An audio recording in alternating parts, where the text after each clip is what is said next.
news. Today's news. Dangerous heat. It's like a sauna. You don't have to go to the sauna. You're in the sauna. Immigration order blocked. 16 Republican states challenged these efforts. Reviving the Trump documents case.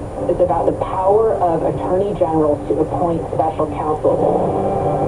Good morning, I'm Tammy McCormick with the CBS World News Roundup. It's dangerously hot in much of the country. In Minneapolis, weather's a little warm this morning. We're slowing down our pace a little bit. Stay hydrated, find the lake. That heat, along with the humidity, is zeroing in on the Midwest and Ohio Valley and moving east to the Mid-Atlantic and Southeast. For some areas, it will be the hottest weather of the year. Correspondent Elaine Keano on how New Jersey is taking precautions. It's time for football practice once again at Red Bank Regional High School in New Jersey. Roaming the sidelines is certified athletic trainer Christina Emmerich. If you recognize it in treatment, exertional heat stroke is 100% survivable. So it's one of the 3 leading causes of death in high school sport in America. Doug Costa is the CEO of the Corey Stringer Institute, named after the Minnesota Vikings player who died of heat-related illness in 2001. The Corey Stringer Institute recommends schools have athletes get acclimated to the heat before practicing in full uniform. Take mandatory water breaks if they can, and have a cooling tub to treat overheated players. Also key, make sure their high school has an athletic trainer. a federal judge in Texas has temporarily blocked the Biden administration from granting legal status to unauthorized immigrants married to American citizens. Republican-led states challenged the policy. Chris Fox has more from Austin. Federal Judge J. Campbell Barker temporarily blocking President Biden's Keeping Families Together plan. It allows spouses without legal status permission to stay in the U.S. to create a path to citizenship. Texas Attorney General Ken Paxton, representing a coalition of 16 Republican states, argued it rewards illegal immigration. Rice University political scientist Mark Jones. Biden's approach effectively provides a blanket rule in place for between 500,000 if you believe the Biden administration and 1.3 million if you believe Paxton. Chris Fox for CBS News, Austin. The largest Latin American civil rights organization is calling for an investigation of the Texas Attorney General. It claims Paxton's office authorized illegal searches of the homes of volunteers.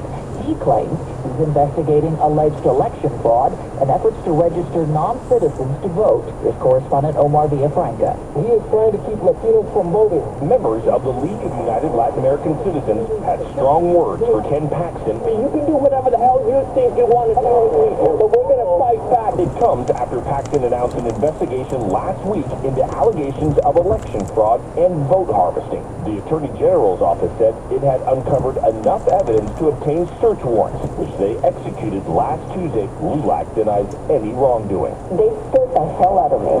87-year-old Lydia Martinez says she was among those targeted by the search warrants. The longtime LULAC member helped senior citizens register to vote. They're going to stop a lot of us from doing our work. She said officers questioned her for hours and made her wait outside as they searched her home. I said, let me get dressed. And she, God's sake. What were you wearing? My nightgown? Israeli troops have recovered a hostage in what is described as a complex rescue operation in southern Gaza.